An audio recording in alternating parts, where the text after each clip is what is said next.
दोस्तों मान लो आपका एक इमेजिनरी फ्रेंड है जो दिल्ली में रहता है, जिसके पास एक लग्जरी फ्लैट, अच्छी कार, महंगा फ़ोन और एक स्पोर्ट्स बाइक है। अब ये सब उसके पास इसलिए है क्योंकि वो कॉर्पोरेट में एज एन एआई इंजीनियर काम करता है, जहाँ पर उसकी सैलरी लगभग 2 लाख रुपए है, जिस वजह से उसके पास किसी भी चीज़ की कोई कमी नहीं है। अब जो आपका फ्रेंड लाइफ जी रहा है वो इंडिया में मैक्सिमम लोगों के लिए एक ड्रीम लाइफ होती है, जिस वजह से कुछ लोगों के लिए वो एक इंस्पिरेशन है, वहीं कुछ लोग उससे जलते भी हैं। उसके फ्रेंड्स और नेबर उसे काफ़ी लकी मानते हैं।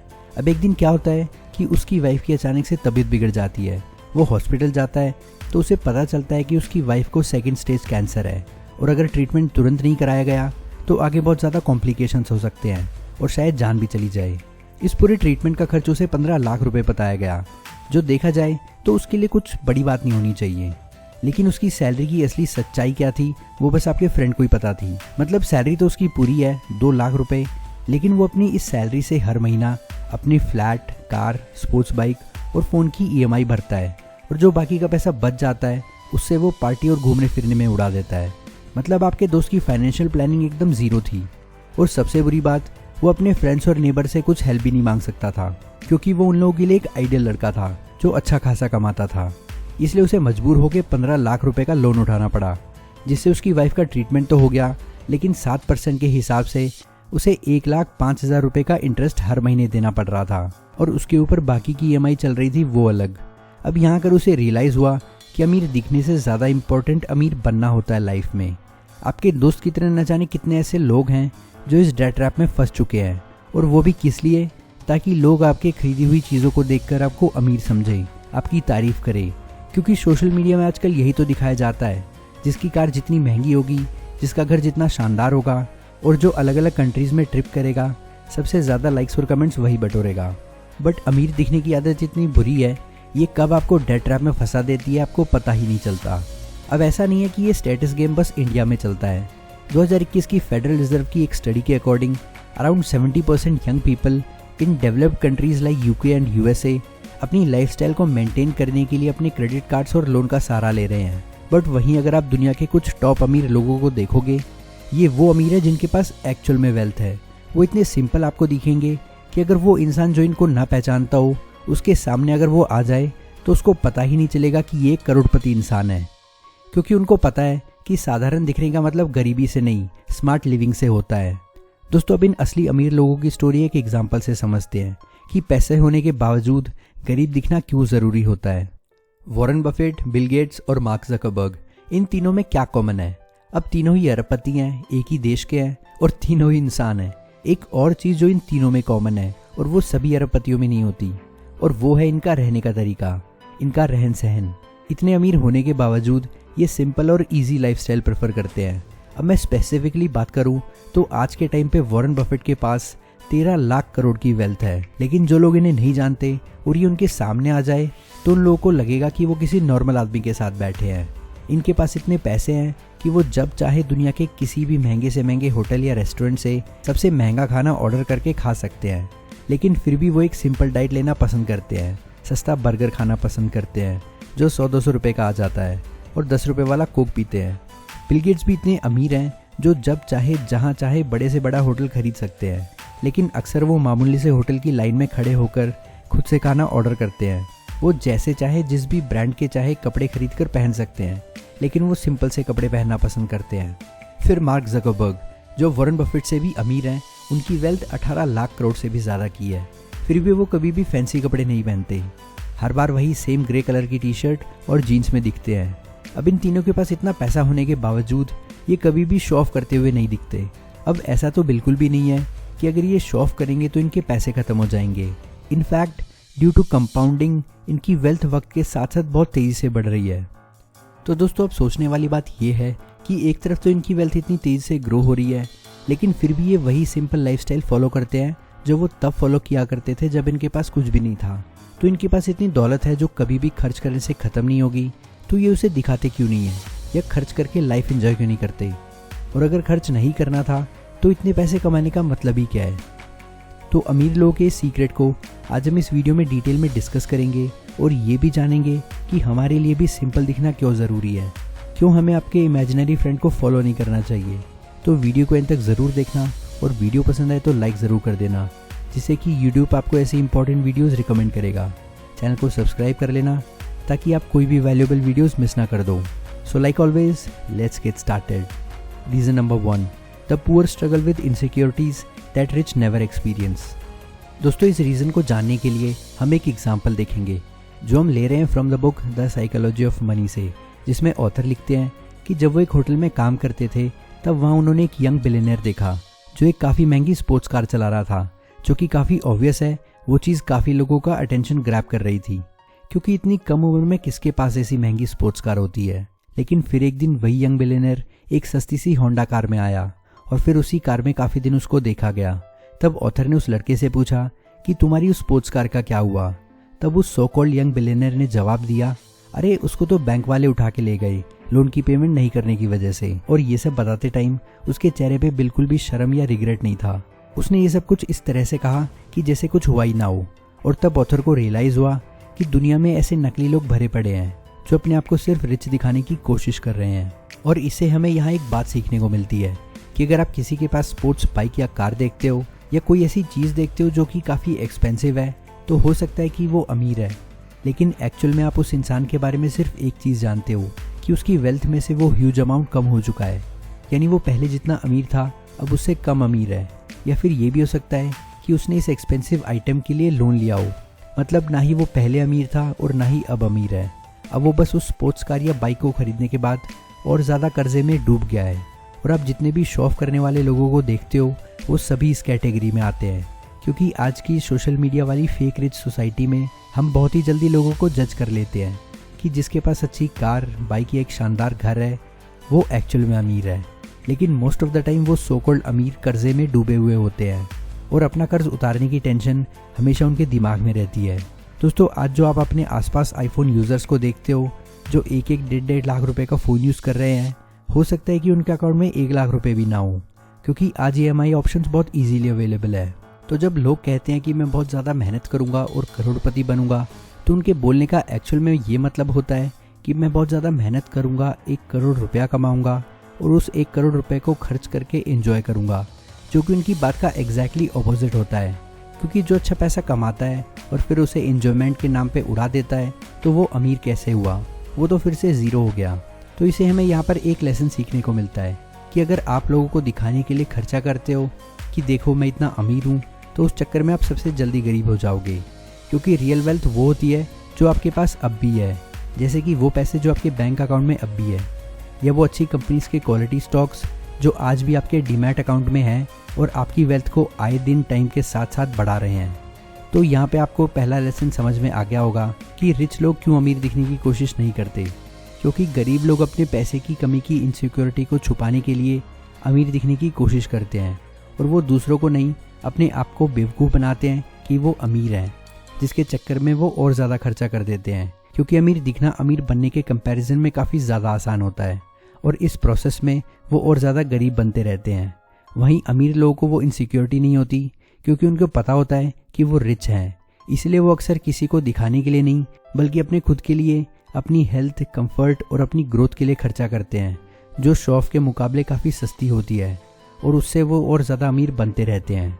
Reason number 2, real wealth is hidden not flaunted. दोस्तों, ये रीज़न हम एक स्टोरी से समझेंगे। इस स्टोरी में 2 दोस्त होते हैं, दोनों एक अपर मिडिल क्लास फैमिली में पैदा होते हैं जहाँ उनके डैड ठीक ठाक पैसे कमाते हैं। दोनों अपनी एजुकेशन एक अच्छी स्कूल से कंप्लीट करते हैं और फिर जब कॉलेज का टाइम होता है तो अर्जुन को मेजॉरिटी लोगों की तरह महंगी चीज़ें खरीदकर शो ऑफ करने का बड़ा शौक होता है, जिसे हम इंस्टेंट ग्रेटिफिकेशन बोलते हैं। मतलब उसे तुरंत मज़े चाहिए और इसलिए वो अपनी वो सारी पॉकेट मनी शूज़, आईफोन और महंगी बाइक और ऐसे एक्सपेंसिव चीज़ों में खर्च कर देता है जो दिखने में कूल लगती हैं। लेकिन दूसरी तरफ करण थोड़े बहुत पैसे सेव करता है और ज़्यादा शो ऑफ नहीं करता। तो शुरुआत में लोग करण को आउट ऑफ फैशन और बोरिंग कहते थे, लेकिन करण ने शो ऑफ वाले गेम में कभी भी हिस्सा ही नहीं लिया। और इसी तरह से करण पैसे सेव करके इन्वेस्ट करता और अर्जुन अपनी सारी सेविंग्स रिच दिखने और कूल लगने में एंजॉय कर देता। फिर फाइनली काफ़ी सालों बाद अर्जुन को पता चलता है कि करण तो एक मिलियनेयर बन गया है और उसने एक बढ़िया सा घर ले लिया है, लेकिन फिर भी वो सिंपल कपड़े पहनता है और सिंपल लाइफस्टाइल फॉलो करता है जो वो कॉलेज के ज़माने में किया करता था। तब अर्जुन करण से पूछता है कि यार अब तो तू मिलियनेयर बन गया है, अब तेरे पास इतना पैसा है, तू अच्छे कपड़े, गैजेट्स और अच्छी कार भी खरीद सकता है, तो भी तू गरीब नहीं होगा। फिर भी अब भी तू इतना गरीब दिखने की कोशिश क्यों करता है? तब करण उसको कहता है कि भाई बात तो तू सही कह रहा है, लेकिन असल बात ये है कि मैं गरीब दिखने की कोशिश ही नहीं करता हूँ। मुझे एक्चुअल में फ़र्क ही नहीं पड़ता कि कोई मेरे बारे में क्या सोचता है। मेरे पास फाइनेंशियल फ्रीडम तो है, लेकिन उसका मेन रीज़न ये था कि मेरे पास पहले से ही मेंटल फ्रीडम है। मतलब मुझे फ़र्क ही नहीं पड़ता कि लोग मेरे बारे में क्या सोचते हैं। मैं अपनी कंफर्ट, अपनी फैमिली और अपनी वेल्थ को प्रायोरिटी देता हूँ, और जो इनके लिए फ़ायदेमंद होता है मैं वही करता हूँ। तब करण अर्जुन को अपने घर का एक टूर करवाता है, और जैसे ही अर्जुन उसके घर में घूमता है तो उसको एक अलग ही लेवल का सुकून फील होता है। तब करण उसको बोलता है कि देख, मैंने 5 लाख रुपए का एयर प्यूरीफायर लगवाया है, जो तुझे दिखाई भी नहीं दे रहा होगा, लेकिन बहुत ही यूज़फुल चीज़ है। इससे हम बहुत सारी बीमारी से बच सकते हैं, जिससे हमारे मेडिकल एक्सपेंसेस कम होंगे, और मैं लंबी लाइफ जीऊँगा और अपनी वेल्थ को और ज़्यादा ग्रो कर पाऊँगा।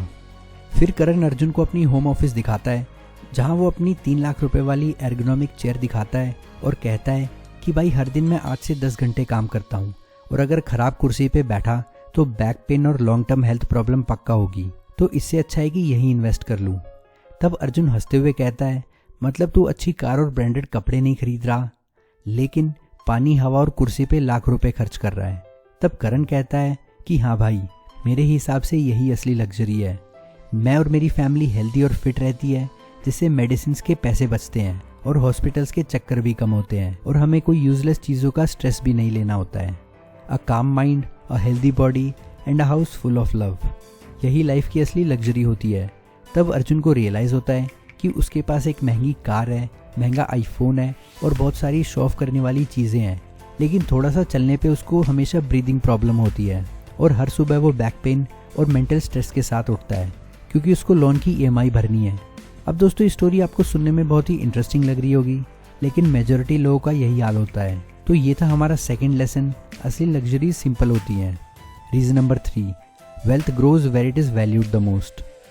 दोस्तों, इस रीज़न को समझने के लिए आप इमेजिन करो कि आपके 2 दोस्त हैं। उनमें से एक दोस्त ऐसा है जो आपकी सच में वैल्यू करता है, और एक दोस्त ऐसा है कि फ़िलहाल के लिए वो बस आपके साथ है किसी भी रीज़न से। या तो अभी के लिए उसका कोई दोस्त नहीं है, या फिर आपसे उसको कोई काम निकलवाना है। लेकिन ट्विस्ट यहाँ पर ये है कि आप किसी कारणवश समझ नहीं पाते हो कि आपका सच्चा दोस्त कौन सा है, और आप ट्रू फ्रेंड को इग्नोर करके उस नकली दोस्त के साथ ज़्यादा टाइम स्पेंड करने लगते हो, और उससे ज़्यादा क्लोज होते चले जाते हो। आपके सच्चे दोस्त के काफ़ी ट्राई करने के बाद भी आप उससे दूर होते चले जाते हो, आप उसकी वैल्यू करना बंद कर देते हो। अब इससे क्या होता है कि कुछ टाइम बाद आपका सच्चा दोस्त थक हार कर आपसे दूर चला जाता है, क्योंकि आपने उसकी वैल्यू नहीं की। तो पैसा भी बिल्कुल ऐसे ही काम करता है। मेजॉरिटी लोगों के पास जब भी पैसा आता है तो वो बिना सोचे समझे उसे वेस्ट कर देते हैं, लेकिन वेल्दी लोग एक प्रॉपर सिस्टम बनाते हैं। जैसे वो SIP करते हैं, पॉलिसीज़ बाय करते हैं, बड़े बड़े स्टॉक इन्वेस्टमेंट्स करते हैं, सिर्फ डिविडेंड इनकम पे खर्चे कवर करते हैं। तो उससे उनके पास पैसे सेव भी होते हैं और कंपाउंडिंग के पावर से ग्रो भी होते रहते हैं, और फिर ज़रूरत के टाइम पे वो उनके काम आता है, क्योंकि पैसा सिर्फ एक ही लैंग्वेज बोलता है, save me today and I will save your tomorrow, and give me respect today and I will get you respect tomorrow. यानी कि आज तुम मुझे बचा लो, कल मैं तुम्हें बचाऊंगा, और आज तुम मेरी रिस्पेक्ट कर लो, कल मैं तुम्हें रिस्पेक्ट दिलवाऊंगा। तो पैसे जैसा ट्रू फ्रेंड शायद एकदम से हर किसी के पास ना हो, लेकिन हर महीने हम कुछ ना कुछ कमाते हैं, और अगर आप एक सिस्टम बनाओगे, अपने पैसों की रिस्पेक्ट करोगे, तो सिर्फ अमीर दिखने के बदले आप एक्चुअल में अमीर बन पाओगे। Reason number 4, the opulence of wealth.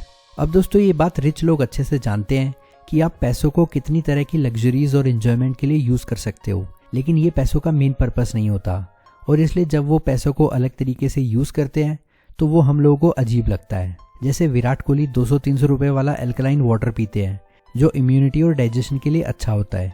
क्योंकि इमेजिन करो, उनको किसी बड़े मैच के दिन फीवर हो गया, हमको भी एग्ज़ाम या किसी बड़े दिन सिर्फ टेंशन की वजह से फीवर हो जाता है, तो एक भी दिन अगर विराट कोहली बीमार हो गए तो उनका लाखों का नहीं करोड़ों का नुकसान हो सकता है। रोनाल्डो अपने पर्सनल न्यूट्रिशनिस्ट और शेफ़ को लाखों करोड़ों रुपए में पे करते हैं, जो उनके लिए ऑर्गेनिक और हाई परफॉर्मेंस डाइट मेंटेन करता है। मैं आपको एक और एग्जांपल देता हूँ, वॉरेन बफेट। उन्होंने कई सालों पहले एक सेकेंड हैंड कैडिलिक बाइक की थी, जो प्राइस के मामले में इंडिया की हुंडई क्रेटा के बराबर होती है, सिर्फ 12-15 लाख रुपए की आती है, और वो उसी कार को रोज़ ऑफिस आने जाने के लिए यूज़ करते हैं। ये एक बिलियनर हैं। और उनके पास एक प्राइवेट जेट भी है जिसके लिए उन्होंने करोड़ों पे किए। 1989 में इन्होंने 6.7 मिलियन यूएस डॉलर से मतलब लगभग 56 करोड़ रुपयों से अपने फ्रेंड के कहने पर एक प्राइवेट जेट खरीदा। लेकिन उसको इतनी महंगी प्राइस पे खरीदने के बाद भी उसका मेंटेनेंस कॉस्ट और भी ज़्यादा था, जिसकी वजह से वॉरेन बफेट ने उस प्राइवेट जेट का नाम रखा इंडिफेंसिबल, क्योंकि वो उसके हाई प्राइस को जस्टिफाई नहीं कर पा रहे थे। लेकिन कुछ महीनों बाद उनको उसके फ़ायदे नज़र आने लगे। उनका एयरपोर्ट आने जाने का, चेक इन करने का टाइम सेव हुआ, क्योंकि वो एक बिलियनर हैं और उनका हर एक सेकंड कीमती होता है, जिस वजह से उनको रियलाइज़ हुआ कि प्राइवेट जेट रखना उनके लिए एक इन्वेस्टमेंट है, क्योंकि पैसों से वो प्राइवेट जेट के ज़रिए अपने टाइम को सेव कर सकते हैं और वही बचे हुए टाइम से वो और ज़्यादा पैसे कमा सकते हैं। और तब उन्होंने कहा था, private aviation is about making your time work for you, it's not about luxury, it's about leverage. यानी टाइम से आप पैसा कमाते हो, लेकिन अगर किसी पुअर माइंडसेट वाले इंसान को ज़्यादा पैसे मिल जाए, मान लो किसी लॉटरी से जीत के या किसी और तरीके से, जैसे अच्छी जॉब से, तो वो सिर्फ यही सोचता है कि अब रिच लोगों की तरह दिखना ज़रूरी है और वो फ़ौरन बिना सोचे समझे अमीर लोगों को कॉपी करेगा, महंगी car, sports bike, luxury watch और ब्रांडेड कपड़े खरीदेगा। लेकिन उसके पीछे की साइंस नहीं समझेगा कि रिच लोग ऐसा क्यों करते हैं। रिच लोगों का हर एक सेकंड कीमती होता है और वो अक्सर जितना खर्चा करते हैं उससे ज़्यादा वो उसी दिन कमा भी लेते हैं। लेकिन मिडिल क्लास लोग जब उनको कॉपी करते हैं तो वो उस लाइबिलिटी के लिए सालों तक पे करते रहते हैं। और सबसे इम्पॉर्टेंट, वही पुअर माइंडसेट वाला इंसान 200 या 500 रुपये की बुक नहीं खरीदेगा, जिससे उसको बहुत ही यूज़फुल नॉलेज मिल सकती है जो उसकी पूरी लाइफ चेंज कर सकती है। लेकिन वो वही 200-500 रुपये वो मूवी देखने के लिए बिना सोचे समझे खर्च कर देगा, सिर्फ 2 घंटे के एंजॉयमेंट के लिए। तो दोस्तों, सच्चाई यही है, पैसा एक टूल है, जैसे कि एक हथौड़ा होता है। अगर सही तरीके से उसे यूज़ करोगे तो कुछ यूज़फुल बना सकते हो, और अगर गलत तरीके से यूज़ करोगे तो हाथ भी टूट सकता है। ठीक उसी तरीके से अगर आप पैसा भी समझदारी से यूज़ करोगे तो कंफर्ट, हेल्थ और लाइफ की ग्रोथ के लिए काम आएगा। लेकिन अगर आप इसे गलत जगह पे लगाओगे तो एडिक्शन, शो ऑफ और अननेसेसरी स्पेंडिंग के शिकार बन जाओगे और एक दिन ये आपको ज़ीरो भी कर देगा। तो इसलिए चॉइस आपकी है, आपको शो ऑफ करके दूसरों को इम्प्रेस करना है या फिर अपनी और अपनी फैमिली की कंफर्ट, हेल्थ और ग्रोथ को प्रायोरिटी देनी है। तो दोस्तों, आई होप आपको इस वीडियो से कुछ वैल्यू मिली होगी। वीडियो अच्छी लगी हो तो लाइक करो, नहीं अच्छी लगी तो डिसलाइक करो। चैनल को सब्सक्राइब कर लेना। आपका वैल्यूएबल टाइम देने के लिए थैंक यू। नेक्स्ट वीडियो तक के लिए goodbye and take care.